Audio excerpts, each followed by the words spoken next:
So I just want to say hello, everyone. Thank you for joining us on this webinar.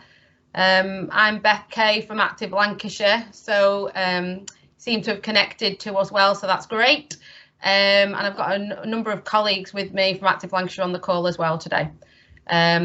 So just to give you a bit of a background as to why we've organised the webinars for today, it was really just to kind of reach out and show our support to all the clubs and community organisations out there really during this time. We've got our campaign hashtag a little bit more at home, which you can see the link on there, and that offers resources, the number of resources which are aligned to the 5 ways to wellbeing, and that might be useful for you or your members to stay active and connected during this time.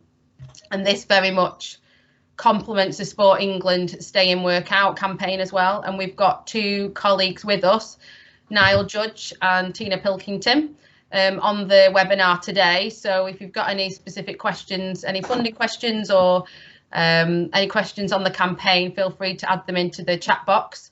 And I'm sure Simon will facilitate that for us. So the other reason that we organised it was to kind of understand areas of support that you feel you need more of during this time as well. We're aware that the landscape is changing weekly, daily, and any support that we can offer you possibly to facilitate more webinars. We've just heard today that Lancashire Adult Learning are wanting to facilitate a webinar for us for top tips on engaging young people and adults through social media and the websites, and how you can stay connected to members and ways of doing that. So I'm sure that's something which we can all benefit from. So we'll be in touch with about that. And it might be kind of online training or any recruiting, help with recruiting volunteers, for example, things like that, that we'd be happy to hear your thoughts on today. So that's it from me. I'll pass over to Simon, who's been speaking to plenty of clubs and community organisations up and down the country, so I'm sure you've got plenty of insight to give, so over to you. Thanks, Beth. Yeah, I'm Sam Kirkland, Sports Structures. We're supporting Active Lancashire through these workshops, these webinars, and also nationally we work with Sport England on the Club Matters programme. Just in terms of how we want to operate this, if you are watching, so to speak, if you just put yourself on mute, that'd be really good. You put your video on if you want to, but remember, if we see you, we see your house, if that makes sense.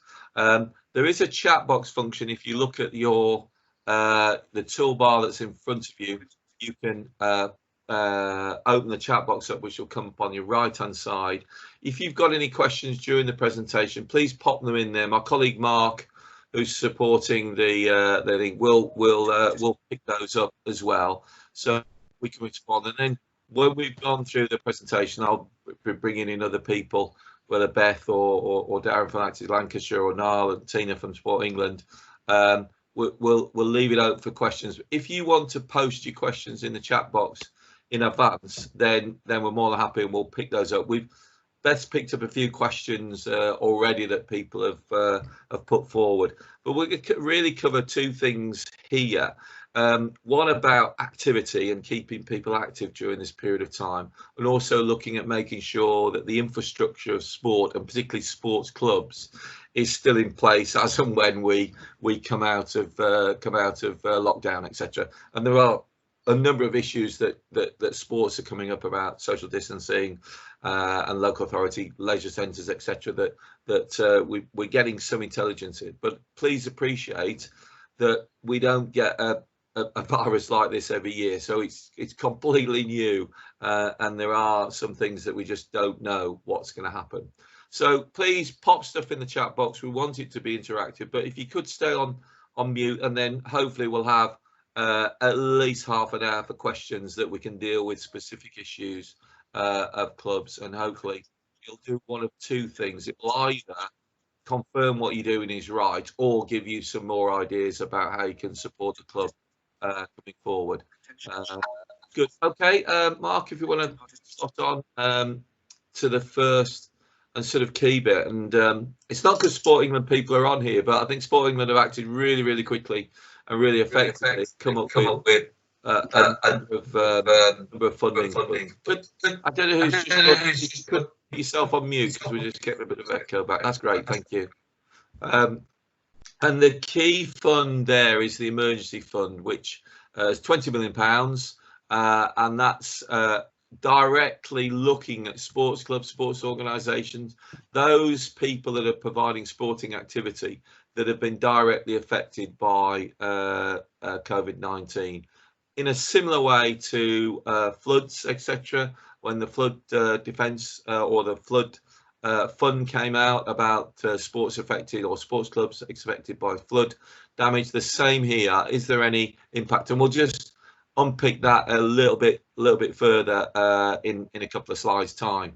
The second bit of funding, which is about supporting sports organisations that are currently funded, and Sport England are making sure that organisations that are currently funded will continue to be funded, and they've been really flexible about how governing bodies, etc., can use their funding. And I know governing bodies have got, you know, issues about making sure that their club infrastructure is kept going, but also their business is still there. The you know, the national and the regional structure for sport is still there. And then finally, there will be, and I think guidance will come out in this month. Now we're in May, around activation and the potential for looking at activation. So just to, you know, if you've got any questions, just pop them in the chat box, and either myself or Mark or Niall or Tina will be able to answer those, or Beth. So yeah, if we move on to the next slide, we'll just go into a little bit more detail around the current sort of application process.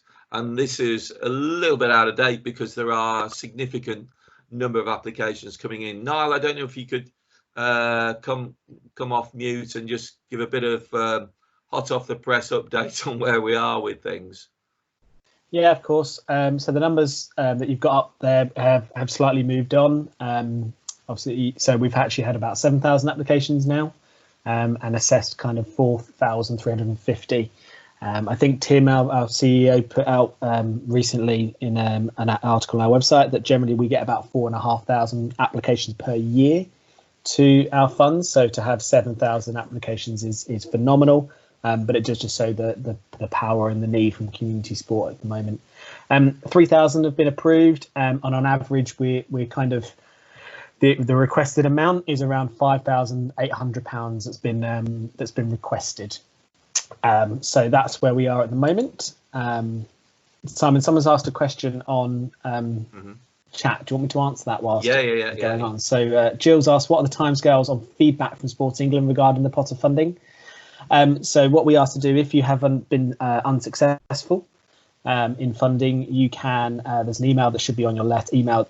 So there's an email address that should be on your letter that you can just drop back to, and we'll get back to you kind of as soon as possible. You appreciate there's a lot to feed back to. We are trying to get through it as soon as possible.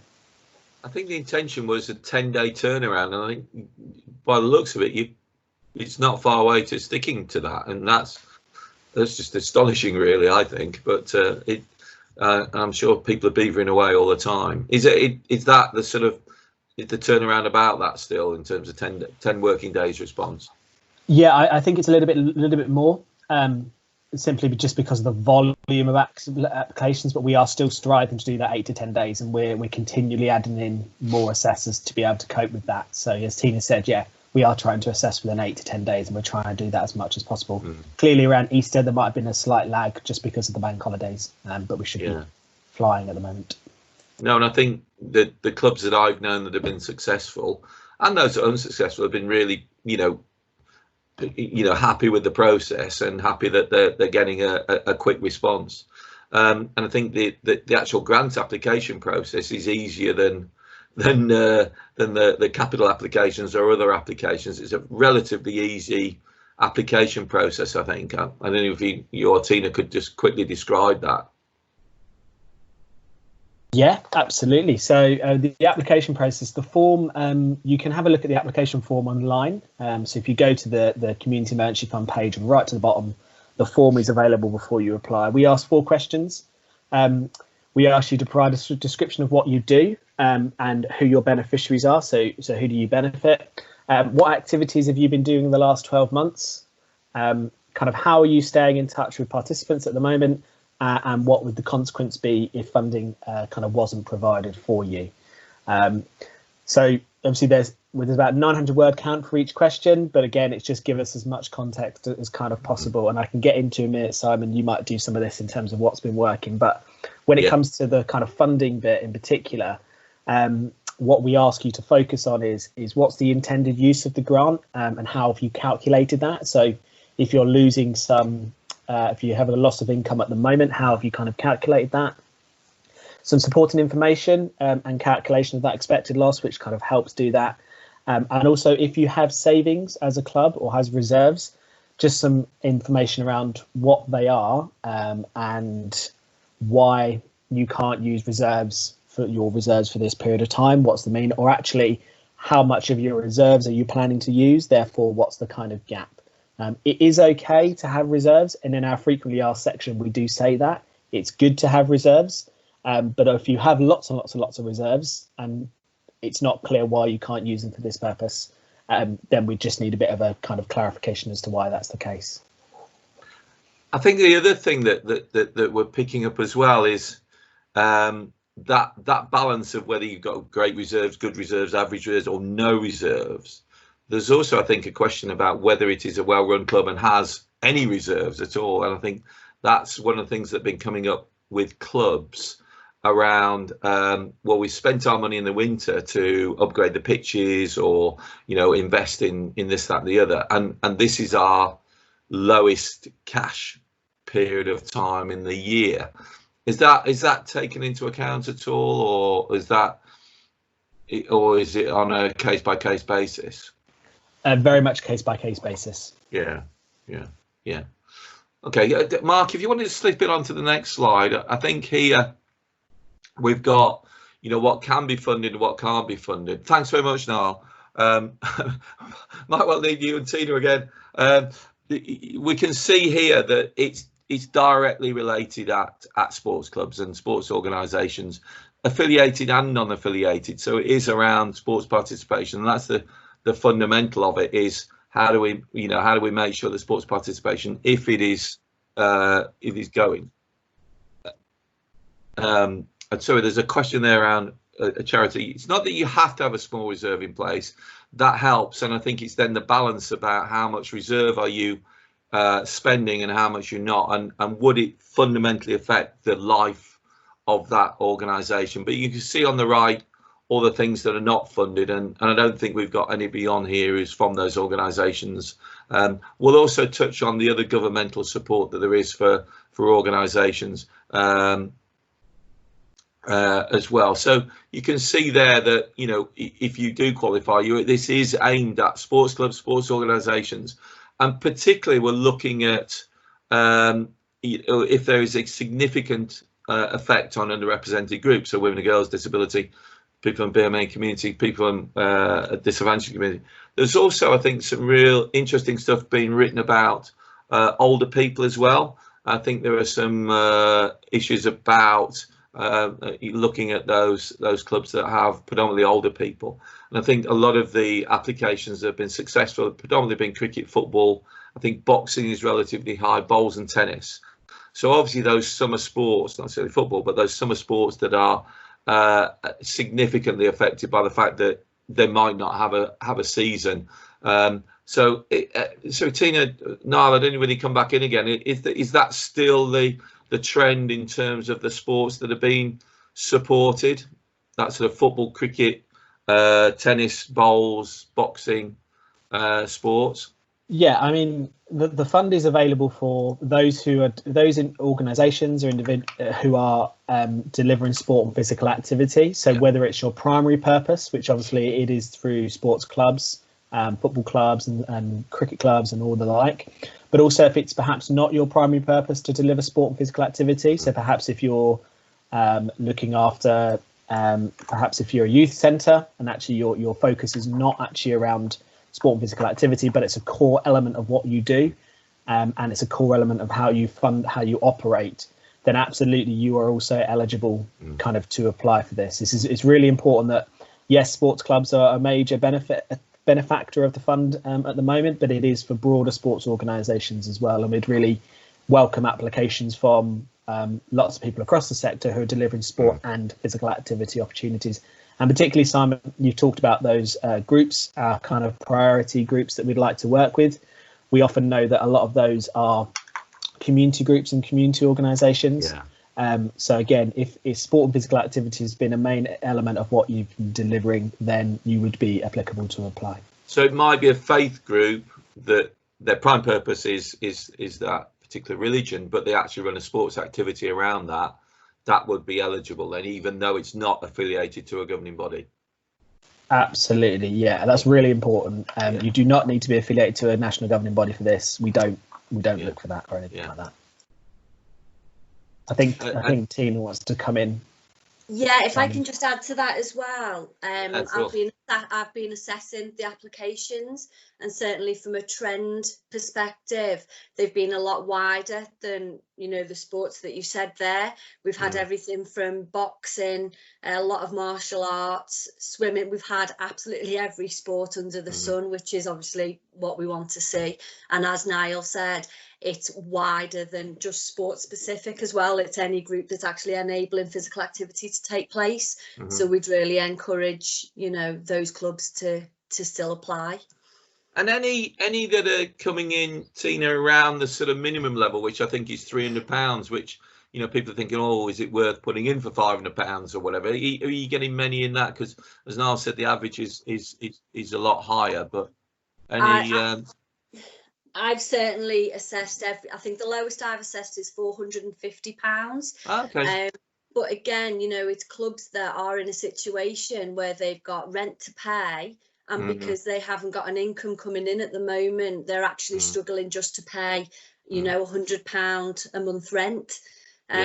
So yeah, absolutely, certainly we're seeing clubs at those lower levels coming in. I think I've also had a number of multi-sports clubs where the club has been part of a sort of, where they maybe use a multi facility with other sports clubs, and they pay into that sort of parent club. Are you finding many of those coming in as well? Yeah, again, we've had an absolute mixture. So a lot of multi-sport clubs, clubs that again pay rent to bigger facilities or organisations. Whole mix. So I think the other bit in here is that if you're hiring a leisure centre or facility and they closed it down on March, whatever it was, and they said you can't come in, they shouldn't still be invoicing you for the fact that you can't get in and use it. I know a couple of swimming clubs that have had that they've actually had so, oh, the contractual agreement is this. Well, no, you know, that's the thing about you shouldn't be paying for that because you're not receiving the service. So I think that's slightly different to if you're using a multi-sport venue. I know we've had where there's been sports associations or playing fields associations that have had a network of clubs that have used them. If they're unable to pay that rent, I think that pitches into this funding criteria as well. Yeah, brilliant, good. Thanks Tina, thanks Niall. I want to move on a little bit, Mark, onto. So here's just some of the top tips here that we're advising, and I think we've sort of covered most of these. And I think if there are any questions, I think this is where Beth and the team can come in and answer. But there is quite a lot of it, you know, quite a lot of information, and I think the Sport England website is pretty clear about what can and can't be funded and being what, you know, as we said, that there's only 900 words to write there. Sport England do not want the history of the club. They don't want to hear that the club was formed in 1857 by two brothers in whatever. It wants to hear those specific things because, you know, Tina and the likes of the assessors are going through so many. They really want to get to the point. what have you been doing? What's the effect of it? And, you know, will it significantly affect the sports participation? And that's what it spins back to all the time. So write it really in plain English, be really clear, no fluff, no waffle, just be really clear. This will affect us by doing this. And I think that would be really, really helpful to the assessors. And then, you know, you get straight to the point on that. I mean, if there are any questions, just pop them in the chat box, and myself or Beth or Darren or Tina or Niall will be able to answer them as we go. But if you've got ones that you actually want to have a discussion on, just hold back on that, and we'll pick those up. So yeah, if we move on to the next bit. So the other bit I think that's worthwhile exploring is this an opportunity for you as clubs to look at other sources of fundraising? Because we're in a period now of non-activity, actually keeping the club engaged and keeping them involved is a real opportunity of looking at fundraising. And I think there's been a number of little models that have come out about whether clubs are still charging their membership fees.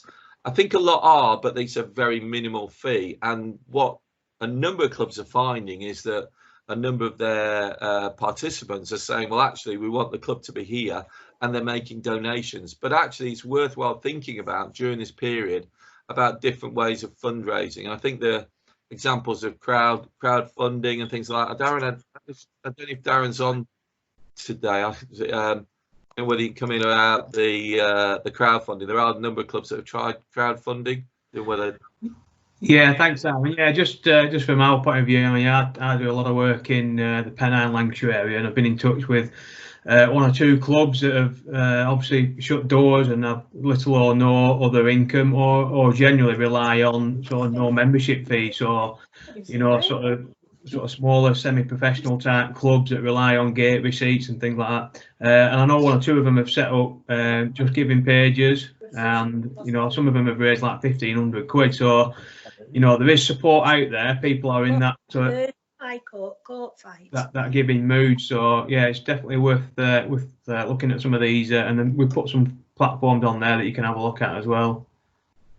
And I think thanks, Darren. I think the other bit is, you know, clubs are running quizzes and things like that, and keeping, you know, and fitness sessions online and things like that. You know, and a few ideas like that. But I know clubs are now thinking about how can we still keep the club engaged. So actually, there could be some fundraising opportunities there. I think to actually look at making sure that the club is sustained through this period. You know, and whenever we start back. Good. Do you want to pop on to the next one, Mark, and then yeah. So other support that's available locally. I don't know, Beth, Darren, whether you want to come in on this, just to sort of highlight these. But there are a number of local funds, and obviously we'll see these. What we'll do, we'll put the links in the chat box as well. Beth, I don't know whether you want to expand on these at all. Darren's been kind of the one kind of researching around this, and he can explain about the boost support and the grant finder. But in terms of the Lancashire Community Foundation, that's very much available to all community groups and clubs across Lancashire, particularly looking at kind of your food banks offerings that possibly clubs are delivering. But also there's an option of any social media or any campaign work that you might be having to do to reach out to your members and stay connected. They will fund that as well. So it's well worth having a look at the Community Foundation, which is as an alternative option. Darren, do you want to just mention about the boost? Yeah, so we've got obviously the grant finder there. I think Mark's just popped in the links on the right hand side on the chat box, so you can click on them and have a look around. It's basically a search engine type facility for clubs to go in and sort of narrow down what kind of funding that they need. Obviously, we're aware that, you know, a lot of it is income replacement whilst we're in shutdown. So it's just having a scout around there, but also looking at potential future proof in the club. So when you return, are the schemes that you're going to need? Is it a marketing support or funding or volunteer kind of funding? So there's lots of stuff that you can potentially be looking at. Hopefully, when we get a date to return, you can start to do a bit of planning. Right at the bottom there on that slide, we've got the Boost support, and I'll put the link into the chat box in a second. But Boost are basically funded through the LEP in Lancashire, just to help really Lancashire businesses grow. And they are funded by the ERDF funding nationally. What they have done recently is almost refocused. So rather than provide support for businesses to grow, they are looking at the here and now support that businesses need. So this is in particular important for potentially clubs that are set up as businesses, including CICs. So potentially some golf clubs, gymnastics clubs, cricket clubs, etc., who have potentially got some immediate business support that they need. They can log on to that and get some support. There's a hotline and an email address, and it is really good support there available. Super, thanks Darren, thanks Beth. Yeah, so other support available. We're now sort of moving into the governmental side of things, and I think what we've explored already is the Sport England Fund and really sport specific stuff. But I think most people would be aware of the governmental support around the furloughing of staff, and if you have staff, I think 1 or 2 clubs have had challenges with that if they've been a members only club and their accountancy company has maybe employed the member of staff, and they've been charging the club for the furloughing process and all that sort of thing. I think that's unfortunate, but that third party involvement has been quite difficult. But the other bit that what also in a lot of cases there are a number of self-employed coaches that might be there. Again, the governmental support around self-employed you've probably seen on the government briefings, but there is self-employed status support as long as that self-employed person has submitted their accounts on a regular basis, and the return to them will be worked out on the profit, not on the turnover.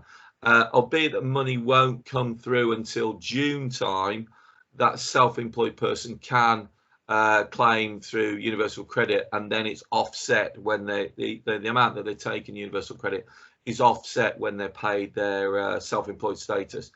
I think that's the most difficult one that governments are trying to handle, because that's not as easy as the furloughing process, which is administered through the PAYE system. The other support, I think we move on to the next one, which is around government support around loans, and a little bit, I think if you are a club that's got rates, that you can look at rate relief, and then there's if you're charitable, you can get a grant back. Loans now, I think for those organisations that are looking, small businesses that are looking for under 50,000, that's now 100% guaranteed by the government. And the good thing about that is that that's both capital and interest free, so you don't have to pay anything back at all in the first year.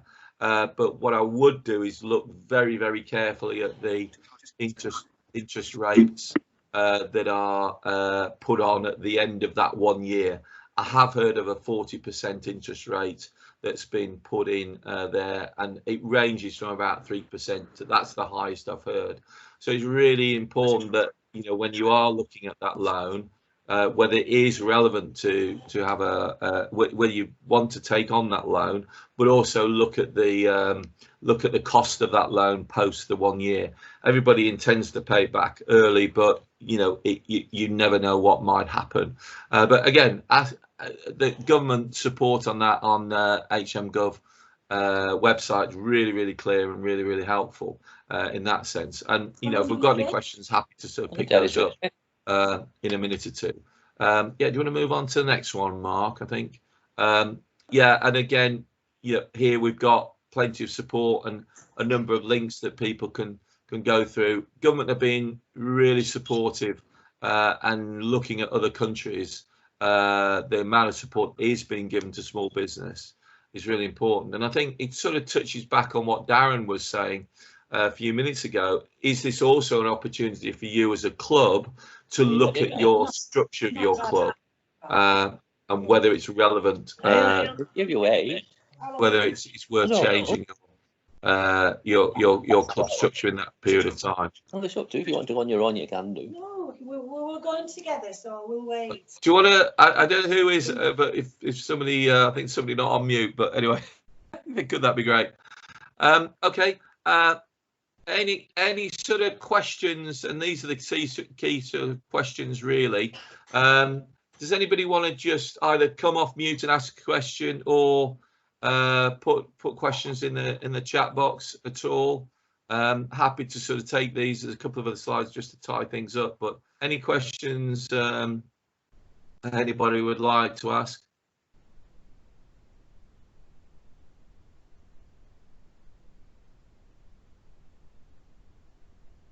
Okay.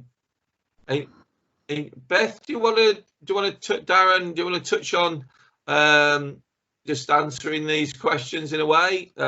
We can do that as a group, really. Yeah, particularly the first couple of questions is something which we've been hearing back from a number of partners that we work with in terms of digital support to stay connected to members. Some not sure what platforms to use and how to keep it engaging, particularly with the younger audiences that they might have within some of their members.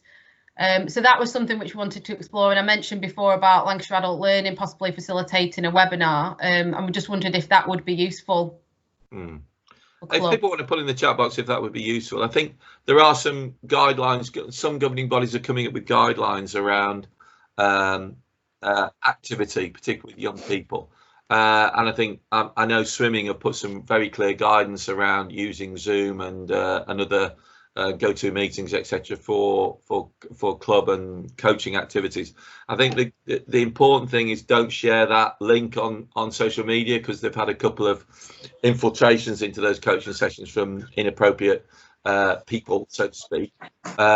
And the other thing around that, just check your insurance and make sure that the environment that whoever's participating at the other end of that session, it's in a safe environment. So clearly not climbing over the kitchen table or whatever, or the Matt's Whitlock going around the sofa in the lounge. Just make sure that the environment's safe. But again, check back with governing body, and that might be a question to go back to the governing body around insurance, because there are obviously implications to make sure that the environment that the participants are taking part in it is safe.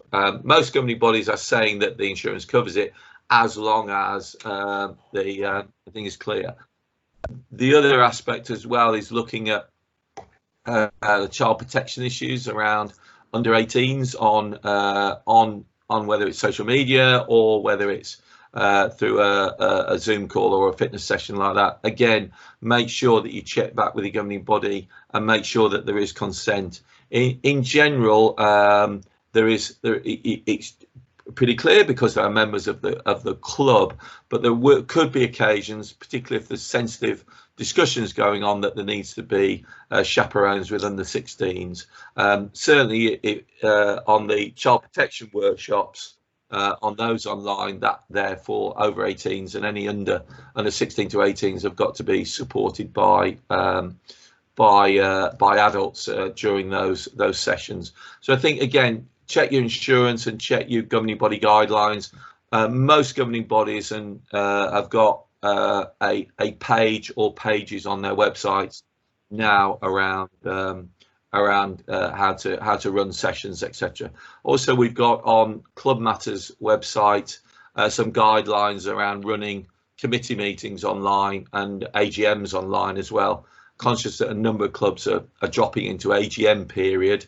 There's no problem in doing it unless it specifically says in your constitution that you have to do a face-to-face AGM. But AGMs can be obviously run by Zoom or Teams, as we are on today. Are there any questions that anybody wants to come on to mic and ask or ask in the chat box at all? Could I ask a question, please? Yeah, go ahead. Who are you, firstly, please? Yeah, my name's Howard Patterson, and I'm from Longton Sports and Social Club. Primarily, we're a bowling club. And I'd just like to ask a question about solo sport. I mean, we've had advice from our bowling associations about clearly team sports have got the no-no. But we're just wondering, as a form of exercise, about an individual playing an individual game of bowls, a solo game of bowls for their hour's exercise or whatever, with the safety precautions such as, you're there by yourself, you're not stopping talking to other people. You maybe have a booking in system whereby you're allocated an hour for you and then you come off and maybe somebody else could do it. But I mean, there's two benefits from that. One is the individual exercise, but the other is keeping your members engaged in the game, because one of the things that's bothering us as a sports club is whether members will come back again.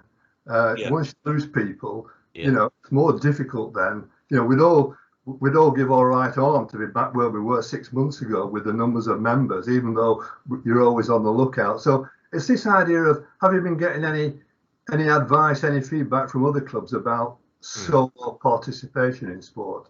Well, I think two things there. One, there's the current situation in terms of sports participation, and government guidelines are really, really clear about that, about gatherings of people who are not in the same household, which sort of mitigates against sporting activity. And I appreciate the individual, and you're making the case strongly for individual sports. I think that maybe would be frowned upon around organised activity, appreciating that you can keep your social distancing, etc., etc.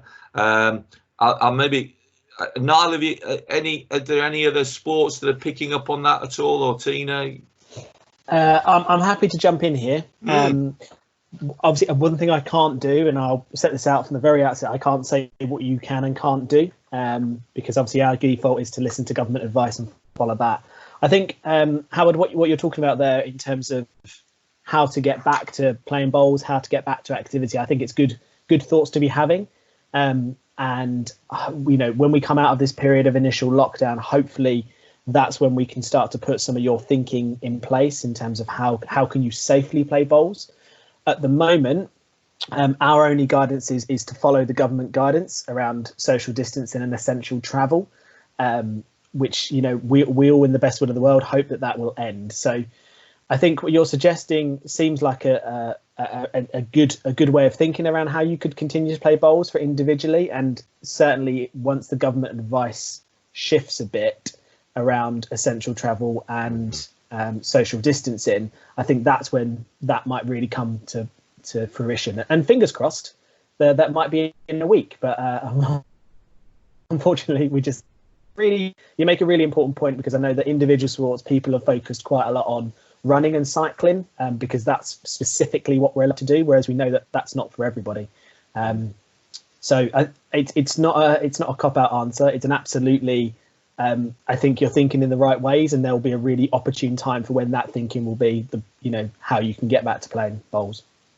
I think the other thing that's really important, I think, looking at the age profile of bowlers, can I politely say they tend to be mature? That's fair to say. And I think there is a feeling that's coming through that those over the age of 60, even if there is a release on lockdown, are still going to have a fear or an apprehension of coming out.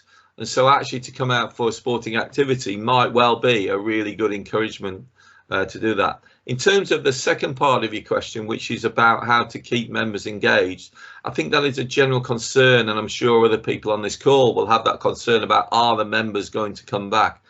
And I think we're picking up two schools of thought here. One, exactly that, are the members going to come back? But secondly, the alternative is actually people will be crying to come back and will really want to come back because of not only the sporting element to it, but also the social aspect to it, that actually what we're missing is the social connection as well as the sporting connection. So there is a real feel on that. The other bit that we're picking up as well is that the leisure sector and leisure centres and schools that hire facilities are really concerned not about clubs returning, and they're feeling that clubs will return because they have an infrastructure and they're keen and promoting it, but they're more concerned about the casual user that's going to return to sports participation. But interestingly, we get an advert. Sport and physical activity gets an advert every day when a government minister says exercise for 30 minutes. So I think the sort of answer back to a certain extent is, I think the question is how are you continuing to engage with your members during this lockdown period, that actually then makes it natural that they'll come back. But I think it is a natural feeling. I know a number of clubs are thinking that they might have 30 to 50% drop off of membership depending on the year group. Does that help, Howard? Yeah, that's fine. I mean, I realise nobody's got the answer on this, and we all have to follow the guidelines. Mm. What we're trying to do is think what might happen next week, next month. I mean, we are keeping in touch with members through online quizzes and online bingo and online chat groups and things like that. Just newsletters out to people, just to keep talking to our members, just to let them know that we're here and we're doing what we can to keep the place. It's about survival, really, because once you lose income streams and nobody's going to that bar or booking a private room up for hire, your income streams are down the swanny, and that's the problem. And even when we get back to trading, it's that sluggish trading period afterwards when when people are still cautious about going back, especially, as you say, with the cohort of bowlers. They're mainly in the kind of at the senior end. So there's a lot of caution, but I realise nobody's got the answers. But whatever financial assistance is available there to prop us up as a business, a club, it's going to be vital for getting people back to normal again. And hopefully you've picked up from the Sport England grant, emergency grant, that hole can be filled, etc. Yeah, so I'm very conscious. Bowls clubs have invested in making sure the green's perfect for this time of year, and then nobody's blooming playing on it, so you're not getting any income. So I think it's how you stitch that into an application really good. No, thanks, Howard. That's really good. Any other questions at all from anybody?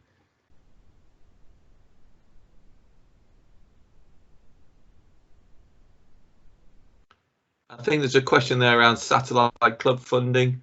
I think that it's very difficult to know what the level of funding from Sport England will be. I don't know, Beth, Darren, I don't know if you've got an answer to that. It's very difficult at the moment. The way Sport England, the statements that Sport England made is that they are maintaining the level of funding that they're currently giving active partnerships and governing bodies. Yeah, just to pick up on that, Simon, we've actually got Ronan, I think he's on at this meeting, but we've got a satellite clubs offer funded by Sport England, which is run by Ronan McMahon.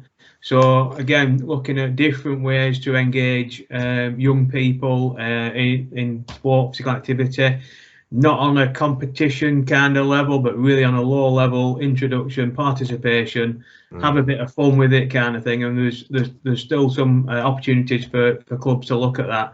So definitely, I'll put the link on the chat box, and Ronan's email and contact details are on there. Definitely worth the conversation. Clubs are looking in the future to potentially diversify some of their sort of participants. I think the other bit that we touched on the Sport England funding, the 55 million that's there for reactivation. I think that although guidelines have not come out on that yet, I think if clubs and organisations can start thinking about what could we do when things come back, in terms of is it a mass participation event that brings people into the club? What is it, and how do we look at making sure that those that are underrepresented now are not again underrepresented when things start back? I know from other sports they're thinking about a complete restructure of their competition structure from September, if September is the time we get back. Swimming, for example, they're thinking actually they won't run any competition until October. at the earliest, because actually swimmers need to get back in the water and get back training before they're thrown into competition. So he's thinking about whether there is participation events that clubs could run. That activation money, although the guidelines are not out yet, it's still, let's start to think about things imaginatively in any way. Niall, Tina, I don't know if you've got anything you want to add to that. I know the guidelines are not out yet. Yeah, there's not much more I can add to that at the moment, Simon. Sorry. Yeah, no problem. No, brilliant. You want to move on, Mark, onto the next slide. As I said earlier, and this is not just an advert because Niall's on here and we're on here as well, the Sports Structures, because we sort of coordinate the Club Matters suite of workshops.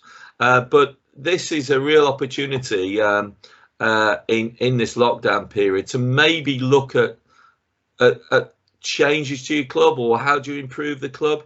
I mean, I used to be chief exec of a governing body way back, and actually I wanted to stop the sport for a year so we could sort it all out and then start again. And here's an opportunity maybe to reflect on the club and possibly taking some new ideas or looking at a restructure. And I think going back to that thing around volunteers and workforce, is this an opportunity to look at new workforce within your membership, or from workforce from outside of your clubs as well? So we've got 6 workshops, and they fall into different sort of areas, and it's more about, well, it is completely about those people that are doing the back office of the club.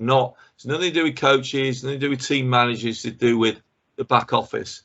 And the 6 workshops are legal structures. So if you're looking at changing your legal structure from a members only club to a limited club guarantee or small charity, etc., that gives you some guidance on that. The business planning and looking at planning for the future. There's a leadership teams one which looks at your main board, your main committee, and the makeup of those. There's one on volunteers and recruit, retain, recognise and reward volunteers, and the participant experience is looking at what's the experience that you're giving to your members, and do you need to look at that and improve that. And then finally a marketing workshop around marketing your services. Now those are all available. We've got open workshops that I think Mark's putting, or has put the link in the chat box. Own workshops that anybody around the country can access in, or governing bodies are booking them on, or in some cases active partnerships. So if you are interested in any of those workshops, if you pop a message through to Beth, Darren, etc., because we really want to know what you want as clubs and how we can support you in this unprecedented time, as everybody keeps saying. So those are the Club Matters workshops. If there are any other questions, just pop them on the chat box, and Mark or myself, Beth or Darren or Niall can answer it. But we've started to put those workshops now as virtual classrooms and delivered online. And I was delivering a Planning Your Future workshop last night, and they're good fun and interactive, and hopefully people get some things out of it. Niall, I don't know if you want to just add anything around Club Matters at all. Thank you, Simon. Yeah, I mean, the workshops, Simon sold the workshops really well, and I think they're free, which is obviously fantastic.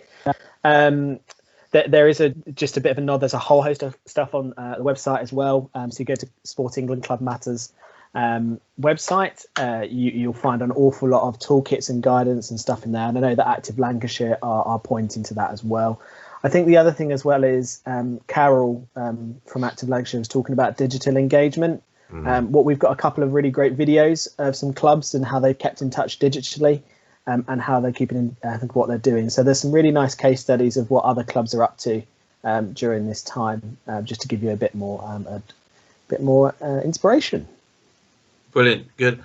Anything from an Active Lancashire point of view, Darren, Beth, at all? I just think moving forward, Sam, and we've obviously got a team of relationship managers, operations managers that are operating on that sort of area-based provision. So again, if clubs do need to talk to us. We do have officers available. We are still, in work, offering that support to clubs. So please do get in contact with us. I think Beth put the contact details on the final slide. So, we are available for a chat or email. What would be really useful, club people, if you'd like to just, we've got next steps and contacts there. Thanks, Mark. If you'd like to just put in the chat box just one thing that you would like help with, or one thing that you would like over this period, just pop that in the chat box, and that will be really good information. Obviously, please don't just put £5,000, because that, whatever. Just things that you might need, or you think you need help with, or you are needing help with. That'd be really, really useful, because that then shapes, as Beth said up front, that shapes how we go forward and how Active Lancashire can support you. So if you'd like to pop that in the chat box, that'd be really, really useful. Are there any other questions or queries? And if you could also put in the chat box as well, if you found it useful, if it's just confirmed what you're doing is the right thing, or you've learnt anything, that'll be really, really useful. If you have learnt anything, then pop that in the chat box as well, because we obviously need a little bit of feedback on the worth and nature of this sort of webinar. If there are any questions, then please come off mute and ask them now, or just pop in the support that you need or help that you need over these coming months. And if you'd like another of these webinars just to touch base when the activation fund comes out, also pop that in the chat box, and Beth can set that up. Thanks, Simon. I was just going to mention we have set up a brief survey, and it is brief. It's 2 questions, which is probably the shortest survey you're ever going to fill in. And one of them is to ask the type of support that you need. I mean, obviously we've touched on Club Matters, and Jill's put in the chat box about developing a business plan, because we're just not sure where clubs are at in terms of, are you ready to be planning for the future, or are you still dealing with immediate kind of priorities, really? So that feedback is really, really useful. We're also looking at setting up some online courses. Safeguarding and mental health will be coming online as well, that people can access from our end. So if that's something that you think that during this time it's good to get up to speed with it, and some of your members too, then keep an eye on our website for that as well. But a funding fact sheet and FAQs, this presentation will all go out to you after this, and the recording will be on our website as well. And as Darren said, there are relationship managers like myself and Darren across the Lancashire patch. So feel free to get in touch with us if you want to follow anything up. And also our campaign as well, which is on Facebook and Twitter and our website, for any ideas and links on staying active and connected. Just a little quick thing on safeguarding. What the Child Protection Support Unit and governing bodies have agreed is that those people that need to do their face-to-face child protection safeguarding workshop, they can do that online. And UK Coaching move really quickly, and UK Coaching do the online safeguarding workshop, and that's bookable now. And if it's your first go at doing safeguarding, then that's accepted within the coaching and club accreditation process. But it would mean that when you next do your safeguarding, you'd have to do a face-to-face workshop. So those workshops are available online, and I would suggest in this period that if people have got their safeguarding certificate upcoming, that they do that, and it will save time in the near future. But hopefully that workshops webinar has been useful. Thanks very much, Darren, Niall, Tina, Beth, for that, and Mark for supporting me. If there are any questions, I think you've got emails. You've had emails from people linking in today, and we wish you all well.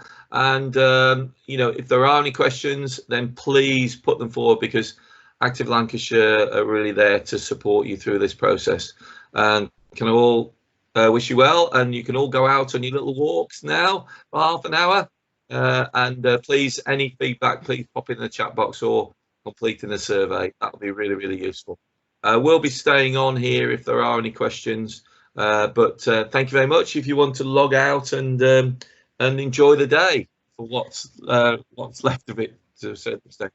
Thank you very much. There are a few more, Simon. Yes. One question is from Jason. When will the time to listen be available online through CPSU?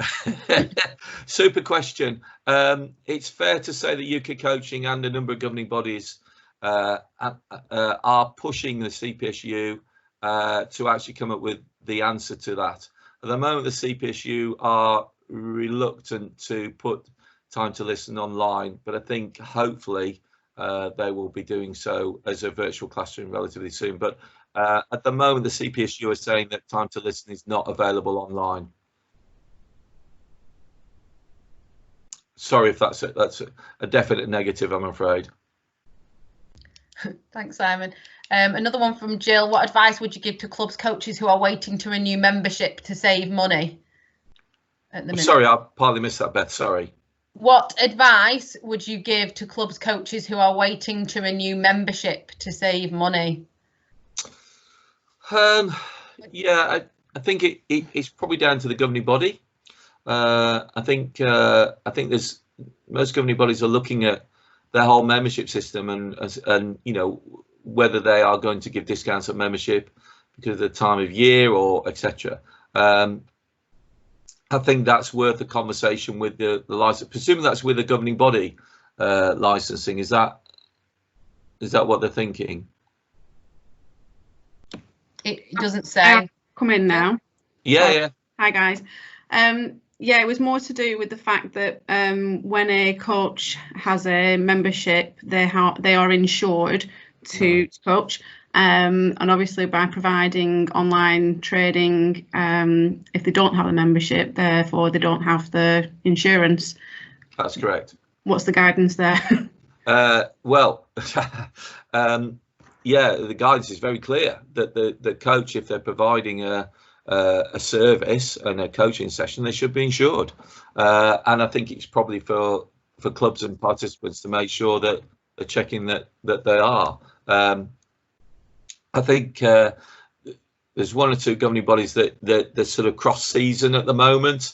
So I think it's really important that, you know, if you are coaching and providing coaching service, that you are insured and therefore licensed and registered with the governing body. Okay, thank you. Any other questions that have come through or not? No. Here's one more on DBS renewals from Jane. Jane just said England Netball, I think it's England Netball, have stopped DBS checks for the time being. Okay. That's disappointing.